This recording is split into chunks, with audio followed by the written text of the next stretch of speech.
Déjà, Changpeng Zhao, fondateur de Binance, a été libéré de prison 4 mois seulement après son incarcération. On fait un point sur sa situation dans un instant. Le Crypto Daily. Mon nom est Benjamin Cohen. Et vous êtes bien sur le Crypto Daily. Le podcast qui traite de l'actualité crypto, NFT et métaverse. Dans vos oreilles, chaque jour, du lundi au vendredi. Salut, c'est Thomas du Crypto Daily. J'espère que vous allez bien. Et c'est donc notre actualité principale aujourd'hui. On parlera aussi de l'attrait des jeunes brésiliens pour la crypto avant d'évoquer les chiffres des ETF Bitcoin Spot. Mais avant tout ça, et comme d'habitude, le coin du marché. Here comes the money. Here we go.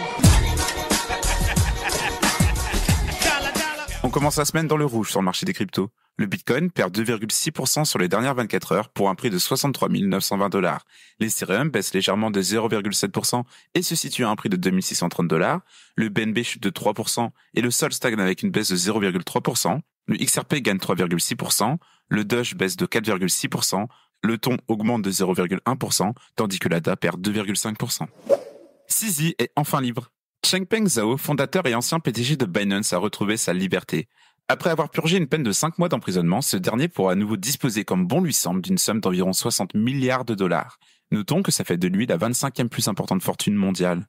CZ a pu bénéficier de certains traitements de faveur lors de son incarcération en raison de son intégrité et de sa coopération avec la justice américaine. Il a purgé plus de la moitié de sa peine dans une maison de transition à Long Beach en Californie, et il aurait d'ailleurs pu faire des excursions surveillées et même aller au cinéma selon un responsable de la prison. Quoi qu'il en soit, cette peine, que certains jugeront clémente, est notamment due au fait que le juge en charge de l'affaire a eu une très haute opinion de lui. Cette dernière ayant qualifié son engagement et son dévouement dans des activités philanthropiques à travers la planète d'extraordinaire. Il est quand même très peu probable que Changpeng Zhao reprenne sa place de PDG au sein de Binance, mais c'est pas totalement impossible non plus. En effet, pour plaider la cause de Changpeng Zhao lors de son procès, ses avocats ont mis en avant une mesure spécifique. En fait, il est stipulé que le principal intéressé ne pourrait plus occuper un poste à responsabilité au sein de Binance.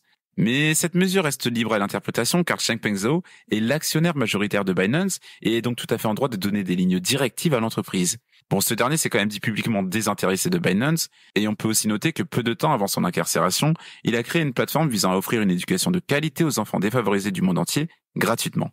Bien que ce projet ne soit qu'au stade embryonnaire, CZ pourrait quand même désormais œuvrer à développer et mettre en lumière ce projet, la Jiggle Academy. Et tel qu'il l'avait annoncé à la suite de son départ de Binance, l'intéressé réaffirme quand même son intention de continuer ses investissements dans le secteur de la blockchain et de l'intelligence artificielle.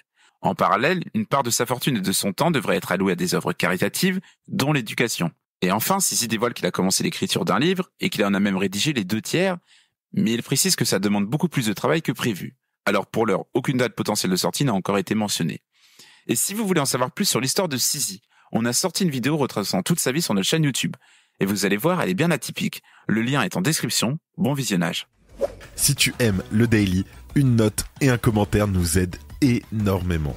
Aussi, si tu ne veux rien rater de l'actualité, abonne-toi. 35% des Brésiliens de 24 à 35 ans possèdent des cryptos. Rico est une plateforme financière brésilienne qui propose à ses clients différents produits d'épargne et d'investissement. Ces équipes ont mené récemment une étude pour connaître les habitudes des jeunes de 24 à 35 ans en matière d'investissement. Elles ont alors interrogé 1008 personnes correspondantes à cette classe d'âge et leur ont demandé dans quel type de produits ils avaient mis leur économie. En tout premier lieu, c'est l'épargne classique qui attire le plus cette génération, puisque 50% des sondés ont déclaré y sécuriser des fonds.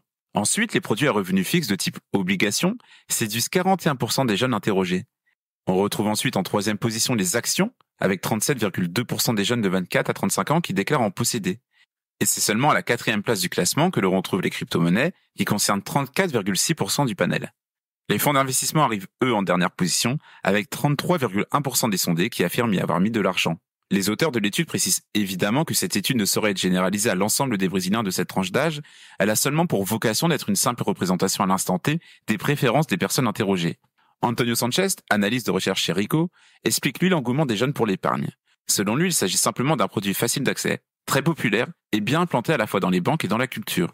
La version RIS n'est d'ailleurs pas une caractéristique locale, et on la retrouve également en France où l'épargne est aussi la solution d'investissement préférée des jeunes Français. Mais ça pourrait changer avec la génération Z qui arrive. Bon, en tout cas, cette étude montre bien que dans une société où l'économie est stable, les crypto-monnaies ne sont pas considérées comme une priorité. mais plutôt comme un complément aux investissements plus classiques. Merci d'écouter le Crypto Daily. Plus d'$1 milliard échangés la semaine dernière sur les ETF Bitcoin Spot. Historiquement, le mois de septembre a toujours été marqué par une tendance baissière pour le Bitcoin.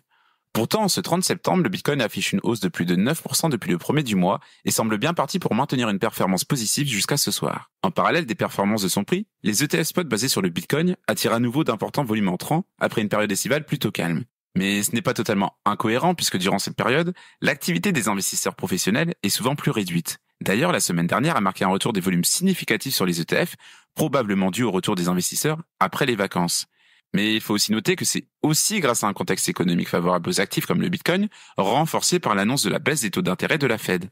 Et dès le début de la semaine dernière, ces ETF ont enregistré des volumes nets importants, avec notamment $136 millions le mardi et $106 millions le mercredi. Des volumes records ont également été atteints en fin de semaine, avec $365 milliards de flux net entrant le jeudi et près d'un demi-milliard de dollars le vendredi, soit $494 millions. Au total, la 39e semaine de l'année a enregistré plus de $1,1 milliard, l'une des meilleures performances depuis le lancement des ETF Bitcoin Spot au mois de janvier dernier. Le retour de ces volumes importants, après un été en demi-teinte, démontre que l'intérêt des investisseurs professionnels pour le Bitcoin reste solide. Et bien qu'il soit impossible de prédire si le cours du Bitcoin continuera sa progression vers ses anciens sommets, les volumes importants des ETF Bitcoin Spot permettent d'aborder l'avenir avec optimisme. Le prix du Bitcoin a augmenté d'environ 10% au mois de septembre et de près de 22% depuis son point bas du 6 septembre. Ces volumes entrants significatifs sur les ETF, alors que le prix reste sous des résistances majeures, peuvent laisser espérer que la hausse pourrait se poursuivre. Attention quand même, les volumes des ETF ne sont pas les seuls indicateurs à considérer. Le record de flux net entrant de $1,05 milliard atteint le 12 mars dernier, soit un jour avant le dernier sommet historique à $73 750, en est un bon exemple. Depuis ce pic de volume, le prix du Bitcoin a baissé de 9,5%, atteignant même une perte de plus de 30% au creux du 5 août à $49 200. Alors évidemment, les volumes importants des ETF ne suffisent pas à eux seuls à prédire l'évolution du cours. Et voilà, c'est fini pour nos 3 news principales du jour, et on passe maintenant aux brèves. La Suède s'attaque aux exchanges illégaux. La Suède intensifie sa lutte contre les plateformes non régulées. Un rapport de la police suédoise et de l'unité de renseignement financier dénonce ces opérateurs comme étant des blanchisseurs professionnels. Ledger dévoile son protocole Keyring. Ledger a dévoilé son protocole de confidentialité Keyring qui permet aux développeurs d'implémenter un partage sélectif des informations. Ce protocole permet de chiffrer des données via un hardware wallet. Les créanciers de FTX recevront uniquement 10 à 25% de leurs fonds. Les créanciers de FTX ne recevront que 10 à 25% de leurs fonds en crypto. Les remboursements seront effectués en fonction des prix au moment de la faillite, lorsque le Bitcoin était à environ $16 000. Les Pays-Bas mettent en garde face au danger des pump and dump.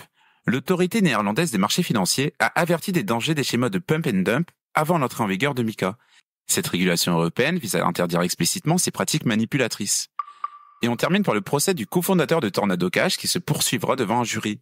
Le juge a statué en effet que les accusations dépassent le simple fait de coder, ajoutant que la sécurité financière du système justifie l'intérêt de l'État.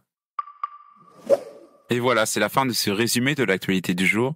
Évidemment, pensez à vous abonner pour ne pas rater le suivant, quelle que soit d'ailleurs l'application que vous utilisez pour nous écouter. Rendez-vous aussi sur Twitter, LinkedIn, YouTube pour d'autres contenus d'actualité exclusifs. Je crois que j'ai tout dit. Faites attention à vous, et moi je vous dis à mercredi. C'était Benjamin pour le Crypto Daily. Merci et à très vite.